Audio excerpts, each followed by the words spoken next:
Hello, and welcome to We the Village, produced by Ron Hall, and I am your host, Sharonda Allen. So I have to first acknowledge that I'm very honored to be the first in-person host here at Spectrum Cable TV, to be back in the studio live and not on Zoom for the year 2020 since the COVID-19 pandemic has begun. So I want to also acknowledge that this episode is about life in the time of COVID. We have people getting married at this time, very small weddings, social distancing with masks on. And some people are having to have very small gatherings, but they have professed their love and they go on and get married anyway, which I think is a beautiful thing. But there are a lot of other issues that have occurred in life during COVID, a lot of things that have changed, a lot of things that are a little more on the difficult side. So some of the things that we're looking at with COVID, which is short for the coronavirus, and they say COVID-19 because 2019 was the year that this particular strain of the coronavirus was discovered or acknowledged. I personally believe that this virus had been running rampant among different communities before March of 2020. I've seen a lot of people who have been ill back in the fall of 2019. I myself had similar symptoms, horrible headache, just feeling just awful, and trying to figure out what the problem was, trying to take different medicines and not realizing, not understanding, going to the doctor, and the doctor could not figure out what was wrong with me. So I think that we have to know that there's been a lot of misinformation, miscommunication, a lot of uncertainty with this particular illness. One thing that we have to know is that this is a century milestone, a little more than a century, because we had the Spanish flu that arose back in 1918 and into 1919. And of course, technology and medicine was not as advanced back then as it is today. So, people didn't have the same PPE that we have today back then. So, there was a lot of sanitation and a lot of medical advances that, people were not aware of. So we should not be suffering in this day and age in that sense. You have someone in leadership who calls it a democratic hoax. When you call an illness a hoax, people don't take it seriously, because a hoax is something that's fake, it's made up, and you brush it off and you don't take the proper precautions. Here in the Northeast, New York, New Jersey, we were made to stay in the house around March 16th, I believe was the date, and through April and May. And of course, we are gradually opening up, and that's one reason why I'm the first person in the studio. Well, not the only, but because I did, book, but we are not able to have guests yet. We are not able to have a lot of things the way they were pre-COVID. And what's happening is that I'm finding, and I know other people see it, if everybody in the United States had stayed home when New York and New Jersey had to stay home, that virus could have run its course. I'm sure it could have. And unfortunately, because we did not have an overall understanding and cohesiveness about the seriousness of this coronavirus, a lot of people died. Some people were told that certain communities couldn't get it. If you had melanin, your melanin protected you. Oh, children can't get it. But we found out that that was a lie, that children can get it. They are susceptible. We've just heard reports in the news that it's airborne. It was put on federal websites, and then it was retracted. No, it's not airborne. And it, can stay in the air longer than what people think, longer than this 6 feet. Because, of course, now this is going to be an archival episode, archival footage. We have to socially distance 6 feet. We don't want any particles to come from anybody's mouth or nose and to get on someone else. Now they're talking about the eyes. as a mucous membrane as a way for the particles to actually infect other people. We're having to wear masks everywhere. We were told if it's not an N95 mask, that it doesn't work.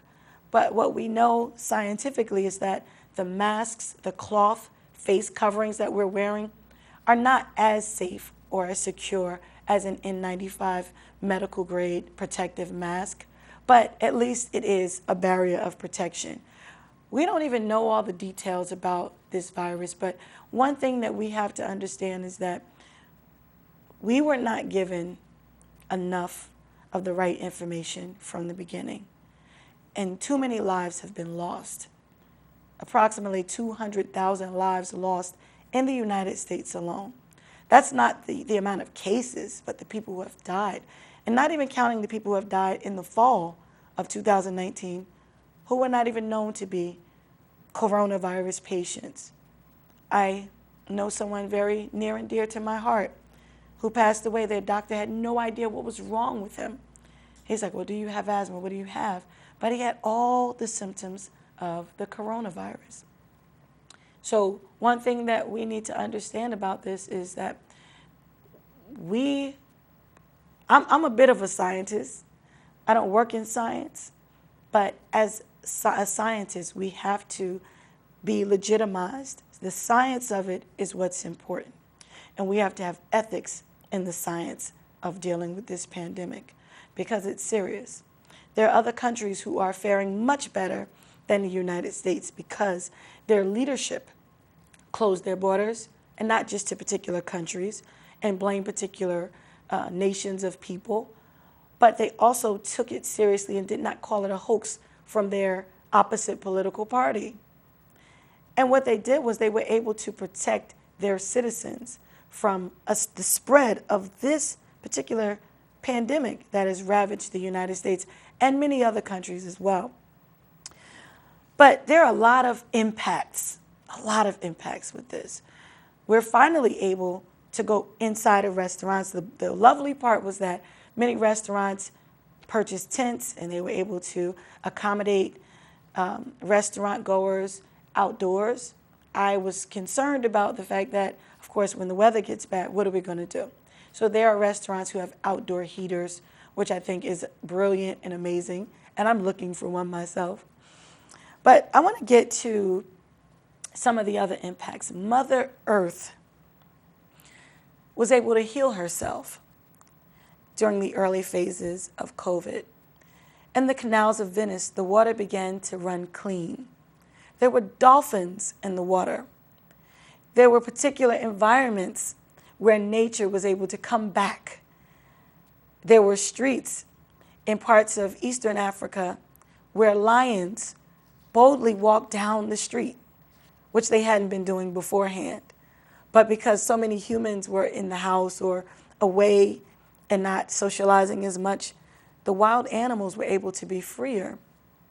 There were wolves in wild environments that were able to roam.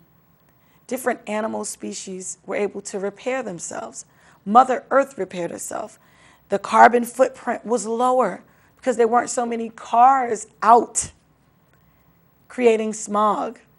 The California, many cities, I can't just say the California, many cities, metropolitan cities in California had finally seen clear skylines without all the smog. I have to show gratitude for Mother Earth being able to heal herself and to repair herself. And I think that as humans, as a species, mankind, we need to show more respect to Mother Earth because we have been, as humans, we have been doing some very terrible things. We've been attacking the lungs of Mother Earth. The rainforest, the Amazon rainforest in South America have been being cleared for a few years now in order to make way for cattle ranching. Many of the species of plants there, every day we find new species of animals and plants all over the world, but many of the species of plants in the Amazon rainforest have said to be very healing and one of a kind, very rare. And to destroy those species of plant life is very disrespectful. Some people have not been taught enough science They don't know enough history. They don't know enough ecology in order to understand the importance of preserving the environment for our own good. Why did I call the Amazon rainforest the lungs of the earth? Because that particular rainforest is the largest area, largest organism, collective organisms that produce oxygen that humans need to breathe. A lot of people were talking about how poorly the grass was growing this year, how brown it was, or how bad the grass was, and some of their plants and their crops. Well, that's because a lot of humans weren't outside to exhaust a lot of that carbon dioxide that the plants need to grow and thrive. There needs to be a balance. So yes, we need to be outside, but we also need to respect Mother Earth and not to abuse her with chemicals and exhaust from our machines and our gadgets and devices. So I also want to talk about family. What happened with your family during COVID? Did you get to know who your people are? Did you get to know your children, your wife, your cousins, your parents? Some people, and I have to put this out here first, some people were living double lives, living bi-coastal, just living all kinds of ways. But everybody had to hunker down. People couldn't go and say, oh, I'll be in this place for 2 weeks, that place. I have a relative who's normally in Ibiza DJing. And there was an article, the 40-year party in Ibiza finally paused, it finally stopped. Will it come back? Will that scene come back? Will people be able to go back to what they were doing? Because even when it comes to family, a lot of people got a chance to spend time with their children, to get to know them. People got a chance to get to know their parents. A lot of people got a chance to realize they might have married the wrong person. There were so many divorce filings during COVID because when people had to stop and sit right in with their mate, they realized that that person was not who they wanted to be with. And what was interesting also, unfortunately with family, a lot of people lost family members. And I think that part of what happened with COVID was that we need to also learn to cherish our family members, to treat each other well, to be fair with each other, to reconcile any types of differences that we have with our family members. And I think that when we're dealing and interacting with people, reflection is important. Understanding how we relate to others is very important for our own sustainability. Personal reflections, self. A lot of people had a chance to stop and think about themselves. Metacognition, meta-identity. And what was interesting was that some people realized they did not enjoy being alone. Where some people who live in very small apartments in New York City, they go out to eat every meal. They may go to Starbucks to study. They may go to the library for books or to the movie for entertainment. But there was a time when no one could do any of that. And it took a toll on people's mental health. Some people were not able to deal with it. They were not able to cope. And there were a lot of mental health hotlines and organizations that sought to help people, which was great. It was a great call to action for those in need of those particular services and those accommodations. We also have to look at the personal growth. People found hobbies. People were out of work. Their jobs closed. People found new jobs. There was a great big explosion of new businesses. A lot of people were making masks. Mask businesses became big. People who were already creating apparel, they found a niche. All this material laying around, guess what? We'll make all these different masks.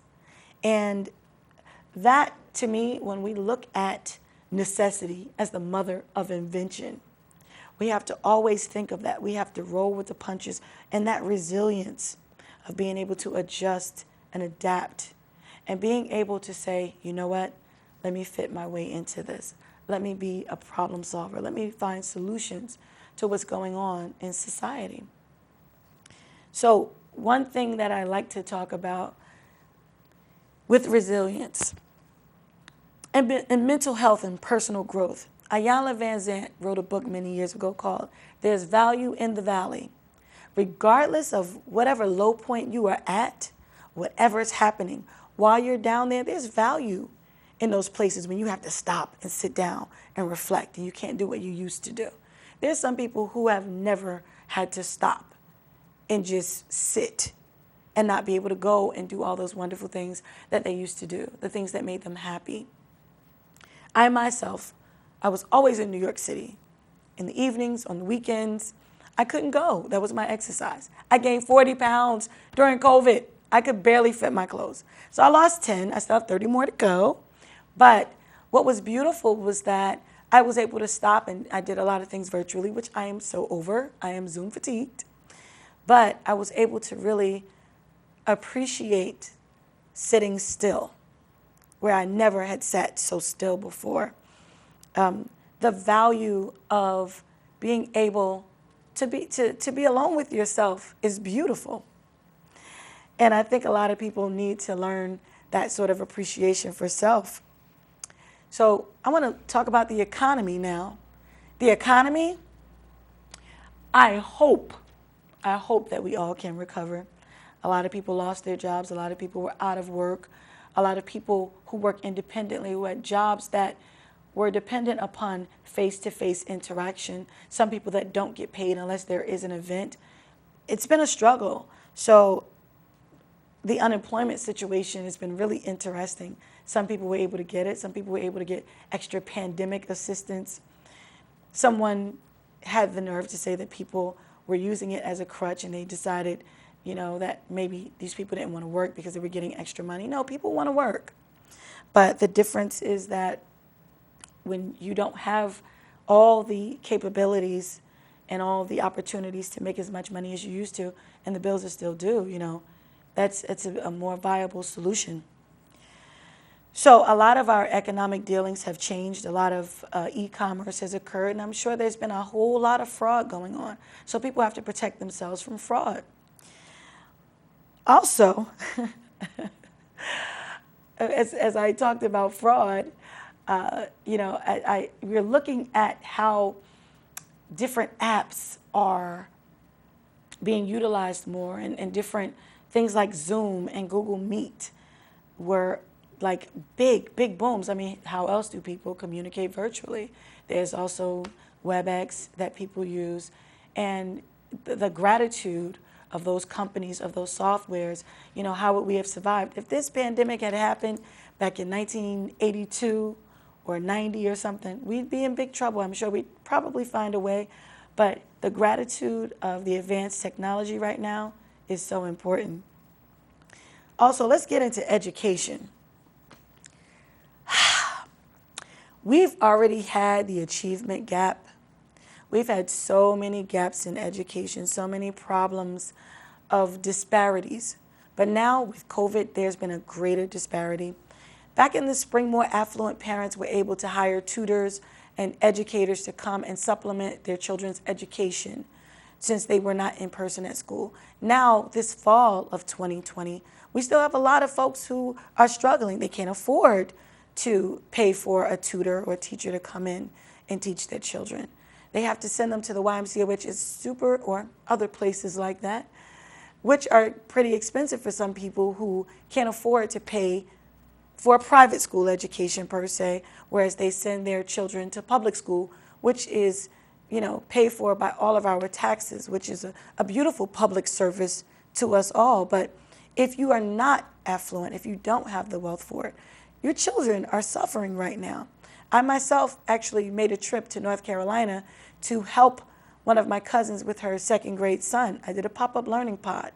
I am so grateful that I went. I'm so grateful that I've been able to be a resource as an educator, because he was able to get more hands-on help. He was able to get the assistance that he needed through his teacher, because his mother had bought him his own Chromebook, but it didn't have the software from the school. So he was missing out on things, but I was able to problem solve that because I was there during the day while it was happening to actually find out why these things weren't occurring.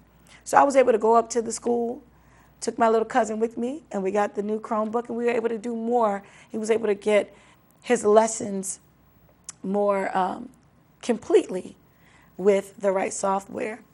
So we have to understand that, yes, luckily that resource was available to my cousin, but not everyone has those particular resources. Social justice.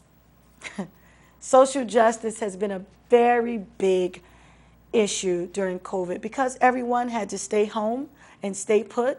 There were no sports as a distraction.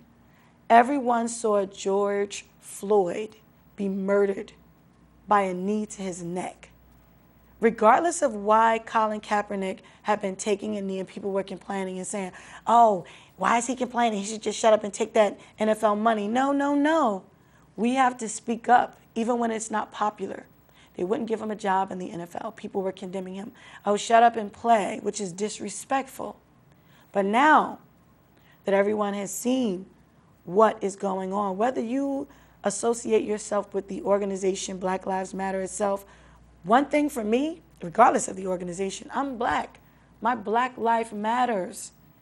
And not that anybody else's doesn't, but mine is in danger. As some comedians have said, you don't go to a breast cancer rally and say, but wait, all cancers matter. It's the same difference. So the next time somebody thinks about saying all lives matter, have some respect for other human beings who have not been respected, who have been disproportionately killed, murdered, and mistreated by our criminal justice system, by our police departments. And there's a long history in our police departments. And there are elements of racism. Whether you agree or not, a lot of police departments started with slave catchers. And that mentality of coming and disproportionately nabbing Black people in the United States is a reality. There have been laws that have been put in place in many states in this country that are still on the state books that allow for African Americans to be disproportionately harassed. Even with voting, poll taxes, African Americans had to pay to vote, which was wrong. That's not in the Constitution. So everyone has had this awakening. So there are so many corporations and companies who are talking about Black Lives Matter. We stand for social justice. Breonna Taylor, who was murdered by the police because they were in the wrong apartment and they just started killing her, started shooting, because her boyfriend had every right to defend himself. Everybody's all into the Second Amendment, but when he was defending his home based on intruders who intruded on his home, Breonna Taylor was killed. And that was unfortunate. We have wonderful celebrities who are speaking up and making statements. Regina King accepted her Emmy Award with her Breonna Taylor t-shirt on the other day. And I'm grateful for that. We need to bring attention to that. And those who don't want attention brought to that or who don't want to talk about it, you need to think about if the shoe were on the other foot. How would you feel if your image was disrespected and hunted that way? So, my final point is about climate reality. September 21st to the 27th is Climate Reality Week. So we need to make sure that we are paying attention to the climate. Pollution and too much of a carbon footprint is destroying our climate. When I was a kid, they talked about the hole in the ozone layer. I don't even hear people talking about that anymore. But I recently finished a program that was created by Al Gore, the Climate Reality Leadership Corps. I am now a climate reality leader. I've always been an environmentalist, but now I actually have that certificate. And I am continuing to work to help to control climate change, to mitigate climate change. And we all have to understand that carbon equity is a real thing. Why? Because wealthier people, wealthier corporations, wealthier communities release more carbon and more pollution than those communities who are less affluent. But yet the less affluent communities are the ones who suffer most. So we have to look at the fact that environmental racism puts toxic waste dumps in poorer communities and Black communities. Because even if the communities are not poor and Black, even middle class Black communities have environmental racism that occurs when it comes to dealing with waste. So we are in this new world order. That's what I'm going to call it. We have to consider government responses. We have to consider our civic duty of holding our elected officials accountable. We have to know that elections matter. I don't care if you think they're going to do whatever they want to do. If you know that you have an enemy, you cannot step back and allow your enemy to run free. Even if the other person is not your best friend, you have to make sure that you mitigate the attacks of your enemy. And not just for that, but because you want to make sure that you have a say and your civic duty to vote based on my ancestors who died and bled and were attacked just to vote, just for the right to vote. I will honor them. I will honor their legacy and their existence by ensuring that I vote and ensuring that people around me are clear about voting. Everybody, make sure you vote. Make sure that you educate yourself on your local and national candidates. Vote in the presidency. Vote in the congressional elections. Vote in your local state elections, your local municipal elections. If your school board elections occur, well, mine in my town, they're appointed. But if you elect a school board, you make sure you vet all those candidates. Make sure you vet every candidate from the top to the bottom. I want to thank all of you for tuning in to We the Village.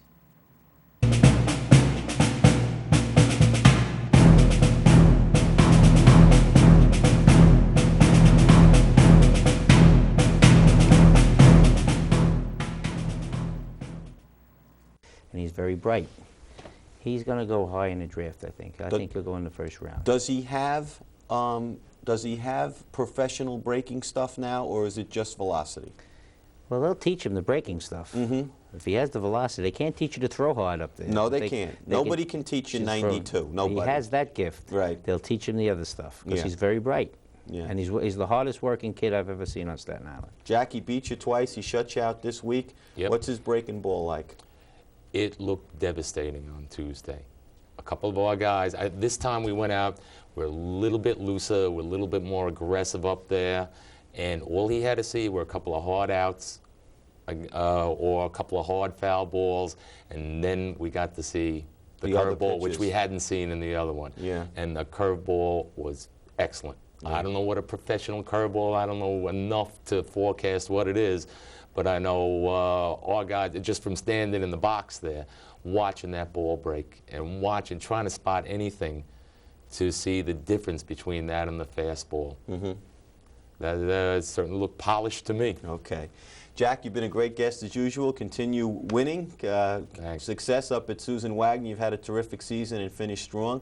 Gordy, good luck against Farrell in those 2 showdown games. Good luck tomorrow against Tottenville in that neighborhood rivalry game. Thank you. And enjoy our telecast. I'm sure that you'll be busy that Tuesday afternoon where you probably won't be able to get down to see it, but tune us in and see how that great game between Tottenville and Newdorp comes out. And maybe at the end of the year you can bring a city championship home in the CHSAA, and either Tottenville or Newdorp will do it in the PSAL. Jack, thanks for being here. Thanks. Thank Gordy, you, Joe. Thank bye-bye. you. For Gordy Rugg and Jack O'Hanlon, this is Joe Nugent saying good night, and I will see you next week on Sports Close-Up. Good night, everybody.